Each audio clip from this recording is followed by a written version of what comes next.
What's up, everybody? My name is Macy. I make Christian lifestyle and cystic fibrosis content, and I'm so glad you're here. I'm so glad you exist.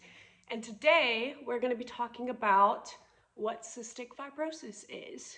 Cystic fibrosis is a genetic progressive disease that stems from a gene defect in the CFTR protein. And basically what it does is it makes my mucus thicker than somebody who doesn't have CF.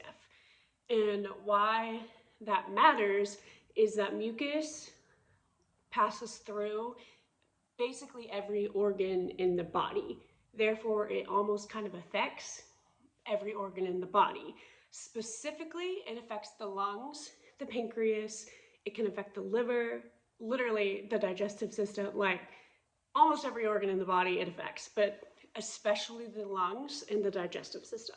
The way that it affects the lungs is when mucus is just sitting in your lungs all the time and it's sticky. So it's not just thicker, but it's like, because it's thicker, it's harder to get out and it stays put in our lungs and can go deep in our lungs and just sit there and sit there and sit there and colonize bacteria, which can cause CF people to kind of harbor dangerous bacteria and infections.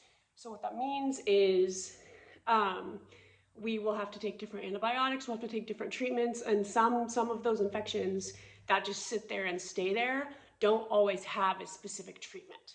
And so if you've seen 5 Feet Apart, the bacteria for B. cepacia can get stuck in your lungs, and there's not a medicine that gets rid of that. And so but that's how it affects the lungs. It can make you cough. It can make you cough up sputum. It affects the sinuses and just can make it hard to breathe, hard to catch your breath, hard to work out, hard to just breathe. And that makes us have to do treatments. Every CF person has a different treatment regimen.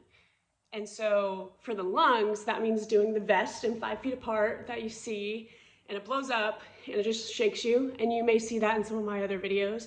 The goal of the shaking is to get the mucus out or to loosen it up for you to cough it up later. And we'll have nebulized solutions that open the lungs or help us get mucus out depending on what the medicine is. But that's how it affects the lungs. Running is very good for the lungs in general, but especially for somebody with CF, any sort of cardio, because it kind of does a similar thing that the vest does, where it shakes you to get the mucus out.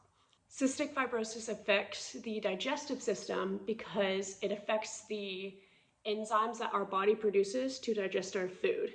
And so the way that I understand it is that it's blocking the part of the pancreas where the enzymes are produced, so we're not producing the correct enzymes that are needed to digest our food. So that means I take pancreatic enzymes every time I eat based on the amount of food.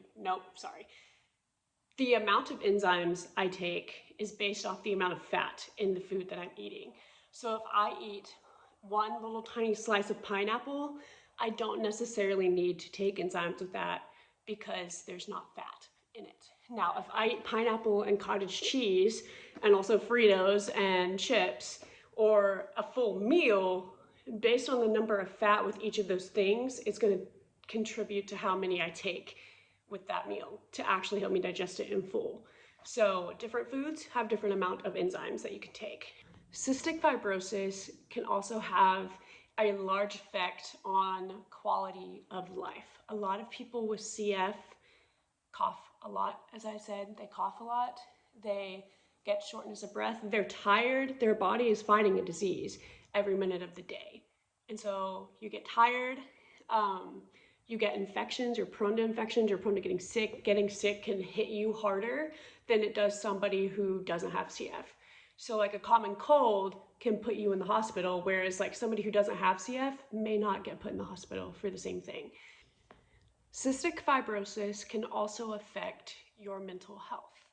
And actually I was told by my doctor a couple months ago that they realized that the CFTR protein makes up about 11% of the brain, and it makes up parts of the brain that produce serotonin.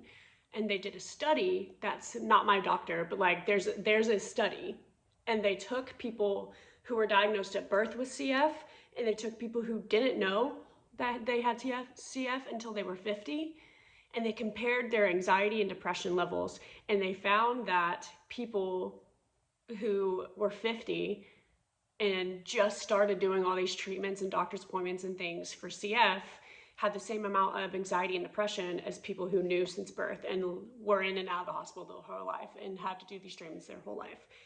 The doctors initially thought that the mental health crisis within CF was due to just medical trauma, but now they're thinking it's actually a part of the brain. And I don't know where that study is. I'll have to ask my doctor. As soon as I find it, I will give it to you. And again, this is just what my doctor told me. I am not a doctor. I am not a medical professional. I am giving you my understanding of what CF is. Do your own research, but according to my doctor, CF, they're finding, can affect parts of the brain. And so there's a chemical imbalance caused by CF, caused by that defect in the CFTR protein. So honestly, my doctor also told me a lot of people with cystic fibrosis can be on anxiety medication or depression medication because of that chemical imbalance, because they're so anxious and nervous and depressed. And it might be because of their disease in the sense of like all these treatments and sicknesses, but it could also just be literally their brain does not produce the amount of serotonin needed. So, as I said, I'm not a doctor. I am just sharing what I've heard, but my doctor told me this. So I feel like it would be wrong for him to tell me if it was not true. Do your own research, watch 5 Feet Apart, read medical journals, whatever you need to gain a better understanding of cystic fibrosis. But this is what I have been told, and this is how I understand it, and this is what I have experienced. Gene modulators are a genre of medication that takes that CF defect and kind of reverses it. Oh, sorry, my AC just kicked on. Now, gene modulators are not a cure. I think a lot of people hear that it reverses something and they're like, a cure. No. Gene modulators are kind of more so stopping the progressiveness of CF. So it is not making your body not produce the gene defect in the protein, and it's not taking away the damage that is already done. The gene modulators are just saying, okay, there's this much damage done, we don't want it to get worse, so we're gonna flip that protein so that it's not gonna continue to get worse. I've seen tremendous benefit in my health since starting Trikafta. So, in conclusion, if you want a one-sentence thesis of what cystic fibrosis is, cystic fibrosis is a genetic progressive disease that makes your mucus thicker than those who do not have cystic fibrosis. If you want to learn more about those effects and the treatment for CF and the medical advancements in CF, do your own research, and I would love to provide more resources. I will put some down below if you'd like to learn more about cystic fibrosis. Thank you for clicking on this video. Thank you for caring. Thank you for wanting to learn more about cystic fibrosis. It means the world to me and to anybody else that is living with or knows somebody who is living with cystic fibrosis, for you to understand it. If you want more content like this, please leave a like, comment, or subscribe. That would be so helpful to me. And yeah, I'll see you soon, and I'm so glad you exist. Bye.